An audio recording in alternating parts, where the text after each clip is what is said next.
Ichika, you could just do what almost everyone else on the planet does and just buy what's on sale. Hell, considering how much free food you guys have been giving out ever since you opened up your little shop, I think now is as good a time as any to start learning how to penny pinch.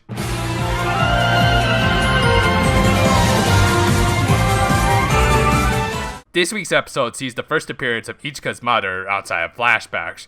She's pretty much playing the stereotypical role of a superheroine's mom by being a selfless doctor in a foreign country and all that. Yeah, that picture of her with a bunch of third world looking kids with a savannah backdrop is pretty on the nose. Still, in between all of the obvious pandering, she is able to send some gifts to her daughter. Which, speaking of which, back in Japan, Yukari is gathering everyone to report her findings from the last episode. Well aware of her intentions, Julio decides to proceed with his final experiment and decides to act a little bit more overtly this time and goes directly for the team leader in Ichika. In the process, he ends up being dragged into Ichika's wasteful little shopping adventure I already mentioned, before finally managing to follow her home. She is planning on baking some cookies to send to her mother, which as it just so happens, her mother's package ends up being delivered just at that moment. She had sent her Madeline's, which means she was likely in a European country, as well as a letter. In the letter, her mother explains how she's being transferred to yet another foreign hospital, but in between, she might be able to stop over in Japan for a little bit. Though, while Ichika being Ichika is just happy at the thought of being able to see her mother even for a little bit, I can't help but wonder what Mr. Usami thinks of his wife yet again leaving him alone with their daughter while she goes off to yet another disease-ridden third world country. Julio seems to share my thoughts as he lashes out at Ichika for too easily forgiving her mother for leaving her alone for so long. At this time, Julio seems to remember his own mother, who will save talking about who she looks like for another non-spoilery time, thank you very much. And thus we get to, honestly, one of the most uncomfortable scenes in all of Precure when Julio extracts Ichika's Kirakira. Just the combination of the music, how close Julio moves towards Ichika, and her resulting look. Dial it back a little, Precure, dial it back is all I'm saying.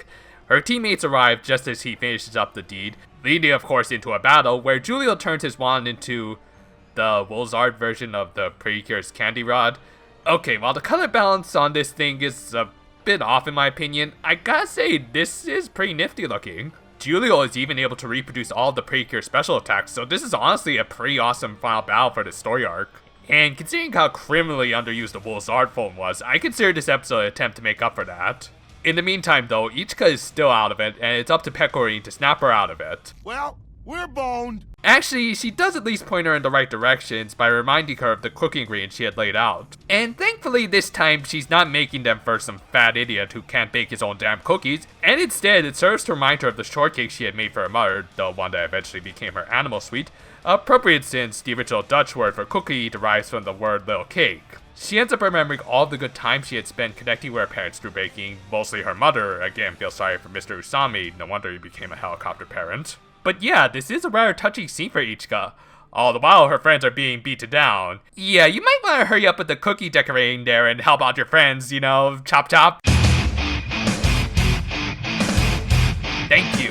And yeah, the resulting fight between Ichika and Julio is pretty damn awesome, made even better by the new insert song, Courage Awaits You. A song about how a person can regain their courage in spite of many obstacles, not unlike a certain pink heroine. Also, I'm not sure if this is one of the greatest or most idiotic one-liners I've ever heard in a magical girl anime, but either way I love it. Ichika's attacks manage to stun Julio just long enough so that they can this time purify both him and his wand. But in an interesting subversion of many magical girl purifications, Julio does not pull a face turn even though his face indeed has been exposed.